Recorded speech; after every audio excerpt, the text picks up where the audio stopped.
আহি অকলে পোৱাৰ পিছতে নাবালিকাৰ লগত সংঘটিত কৰিছিল এই জঘন্য কাণ্ডৰ কিন্তু আনফৰ্চুনেটলি যিবিলাক জায়গাত আমি মেজৰিটি তাক যদি দুখী কৰে আত্ম কৰিব নোৱাৰে যদি উচিত শাস্তি বিহিব নোৱাৰে।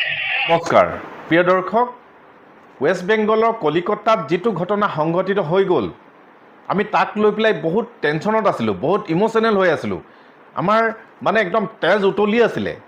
আমাৰ ল'ৰা ছোৱালীবোৰ যদি বাহিৰত থাকে, আমাৰ মহিলাবোৰ যদি বাহিৰত আছে, যিবোৰ এতিয়া পঢ়ি আছে, যিবোৰে চাকৰি কৰি আছে, গতিকে আমি বহুত ভয়ভীতিত আছিলোঁ যে আমাৰ সেইবোৰক আমাক কোনে নিৰাপত্তা দিব, অসমৰ ক্ষেত্ৰত যদি তেনেকুৱা হয় কোনে নিৰাপত্তা দিব। গতিকে আমি বহুত চিন্তিত হৈ আছিলোঁ।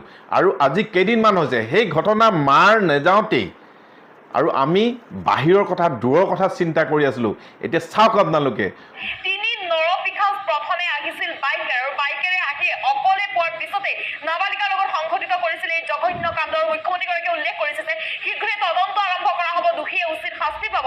আৰু লোকসভা নিৰ্বাচনৰ পিছত অসমত এতিয়ালৈকে 23টাকৈ এনেধৰণৰ ঘটনা সংঘটিত হ'ল। এই মুহূৰ্তত সবিশেষ তথ্য মুখ্যমন্ত্ৰীগৰাকীয়ে এই প্ৰসংগত সবিশেষ জনাইছে। ইয়াৰ আগতে তথ্য দিয়াৰ চেষ্টা কৰিছোঁ। তিনি নৰপিশাচ বাইকেৰে আহিছিল, ঢিঙৰ তিনি দুৰ্বৃত্ত আহিছিল বাইকেৰে অহাৰ পিছতে এই কাণ্ড সংঘটিত কৰিছিল। আৰু ঘটনাৰ লগত জড়িত আছে বিশেষ সম্পদেৰে লোক। ইতিমধ্যে দুজনক আটক কৰিছে আৰক্ষীয়ে। এনে লোকৰ বিৰুদ্ধে লোৱা হ'ব কঠোৰতম শাস্তি। মুখ্যমন্ত্ৰী ডক্টৰ হিমন্ত বিশ্ব শৰ্মাই মন্তব্য কৰিছে, কোনো সাৰি যাব নোৱাৰিব, কঠোৰ শাস্তি দিয়া হ'ব। নাম এজনকতো এৰেষ্ট কৰা হৈছে, বাকী দুজনৰ নামো আপোনালোকে পাই যাব। মটৰচাইকেল এখনত উঠি আহি আছিলে। কিন্তু ঢিঙত এইটো ঘটনা এইটো ফাৰ্ষ্ট নহয়, স্প্ৰে গেং হৈছে আৰু হৈয়ে থাকে। যি জাগাত আমাৰ খিলঞ্জীয়া মানুহ মাইনৰিটি হৈছে, সেই জাগাত আমাৰ মানুহবিলাক সদায় সমস্যাত থাকে। কিন্তু আনফৰ্চুনেটলি যিবিলাক জাগাত আমি মেজৰিটি তাৰ মানুহে এই মানুহখিনিৰ কথাটো অনুভৱ নকৰে। যেনেকৈ আজি অসমত কিবা এটা ঘটনা হ'লে অসমীয়া বঙালী কৰি দিব, কিন্তু কোনো বঙালী মানুহে ছোৱালীক ওপৰত হাত নিদিয়ে। কিন্তু আমাৰ মানুহখিনিয়ে চিন্তা কৰি থাকিব বঙালীয়ে চিন্তা কৰি থাকিব অসমীয়াই চিন্তা কৰি থাকিব মাৰোৱাৰীয়ে চিন্তা কৰি থাকিব হিন্দীভাষী। কিন্তু আমাৰ শত্ৰু কোন মিত্ৰ কোন মানুহে এইটো আজিলৈকে উলিয়াব নোখোজে বা নাজানে বা মানুহে এভইড কৰে। That is the biggest irony. সেইটোৱে আজি আমাৰ আটাইতকৈ ডাঙৰ সমস্যা।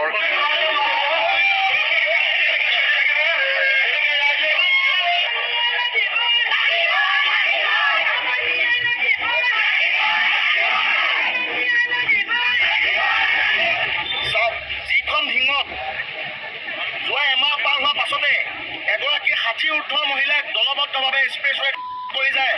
ঠিক তাৰ পাছতে আজি এমাহৰ পাছতে এগৰাকী কিশোৰীক 14 বছৰীয়া এগৰাকী কিশোৰীক যি টিউচনৰ পৰা আহি আছিলে, সেই কিশোৰীগৰাকীক দলবদ্ধ কৰি যায় তিনিজনপুৰকে। ক'ত আছিল প্ৰশাসন বিষয়াসকল? ক'ত আছিল অসম চৰকাৰৰ যিসমূহ পোহনীয়া বিভাগ থাকে, ক'ত আছিলে? আচলতে আমাৰ এতিয়া প্ৰশ্ন অৱকাশ নাই। আমি প্ৰশ্ন নুসুধো, আমাক উত্তৰ লাগিব। আৰু উত্তৰৰ কাৰণে এই সমগ্ৰ যি ৰাইজ দেখিছে, ঘৰতেই আমাৰ নিৰাপত্তা নাই, আমাৰ অসমতেই আমাৰ নিৰাপত্তা নাই। আমাৰ ঢিঙত যি ঘটনা সংঘটিত হৈ গ'ল, এটা পাশবিক কেইটামান লম্পতে যি ঘটনা সংঘটিত কৰিলে, ইহঁতি মানুহ নে কি? ইহঁতি জন্তু নে কি? ইহঁতি নৰপিশাচ নেকি? ইহঁতি মানুহৰ ব্ৰেইন আছেনে নাই?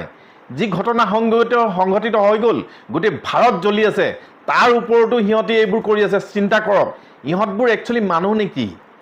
গতিকে আমি বাহিৰৰ কথা চিন্তা কৰি আছোঁ, আমাৰ ল'ৰা ছোৱালীবোৰ কেনেকৈ নিৰাপত্তাত থাকিব, কেনেকৈ আমি মানে সিহঁতক মানে সুৰক্ষিত কৰি ৰাখিম। গতিকে আমাৰ অসমতে এইটো হৈছে। আৰু আপোনালোকে চিন্তা কৰকচোন, ঢিঙত আজি এমাহৰ আগতে 60 বছৰীয়া মহিলাগৰাকীকো এৰি দিয়া নাই ইহঁতি। এই লম্পতে 60 বছৰীয়া মহিলাকক এৰি দিয়া নাই, স্প্ৰে কৰি পেলাই চেন্সলেছ কৰি গোটেই ঘৰৰ বস্তু সামগ্ৰী লুটিলে। তাৰপিছত মহিলাগৰাকীকো এৰি দিয়া নাই, মহিলাগৰাকীকো তেওঁলোকে অত্যাচাৰ কৰিলে, ধৰ্ষণ কৰিলে। তাৰপিছতে তেনেকৈ ধৰণৰ মহিলাগৰাকীক মৰিবলৈ এৰি থৈ গুচি গ'ল। ইয়াৰ পিছতেই এই ছোৱালীজনী টিউচনলৈ গৈ আছিলে। গতিকে আমি ছোৱালীবোৰ কেনেকৈ পঢ়াম?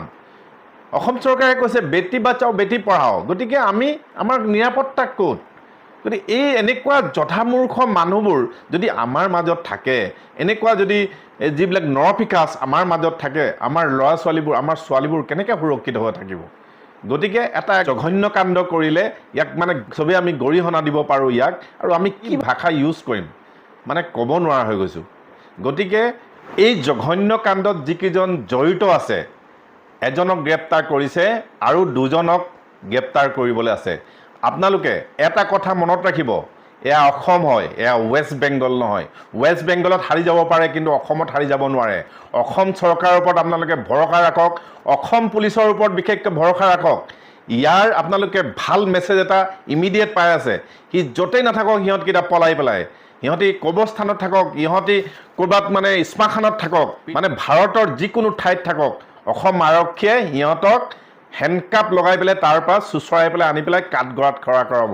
আপোনালোকে আপোনালোকে কেইদিনমান ধৈৰ্য ধৰক। আপোনালোকে এইটো কথা আকৌ এবাৰ আপোনালোকে এইটো নেভাবিব যে এয়া অসম হয়, এয়া মানে ৱেষ্ট বেংগল নহয়।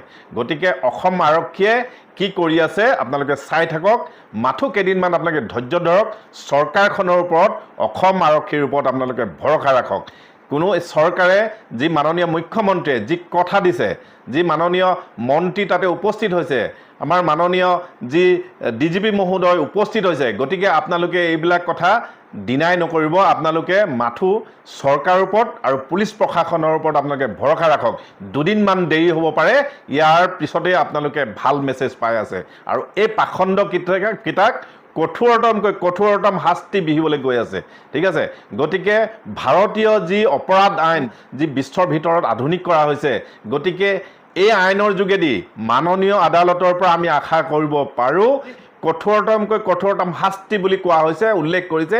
ইয়াৰ পৰা আৰম্ভ হওক আৰু গোটেই ভাৰতৰ মানুহে গম পাওক যে অসমৰ পৰাই শুভাৰম্ভ হৈছে। গতিকে সকলো মানুহলৈ এটা মেছেজ যাব। গতিকে যিখিনি ভুক্তভোগী পৰিয়াল তেওঁবিলাকৰ মনৰ শান্তি পাব। গতিকে যি ধিংবাসী ৰাইজ, আপোনালোকক সঁচাকৈ আপোনালোকে মানে ধন্যবাদৰ পাত্ৰ। আপোনালোকে শান্তি শৃংখলা বজাই পেলাই আপোনালোকে যি প্ৰতিবাদ কৰিছে তাৰ ওপৰত আপোনালোকক ধন্যবাদৰ পাত্ৰ আপোনালোকে, ঠিক আছে। গতিকে আপোনালোকে ধৈৰ্য সহকাৰে দুদিনমান ধৈৰ্য ধৰক, শান্তি শৃংখলা বজাই ৰাখক, অসম আৰক্ষীৰ ওপৰত আপোনালোকে নিৰ্ভৰ কৰক, চৰকাৰৰ ওপৰত বিশ্বাস ৰাখক। ইয়াৰ পানিছমেণ্ট পাবলৈ গৈ আছে।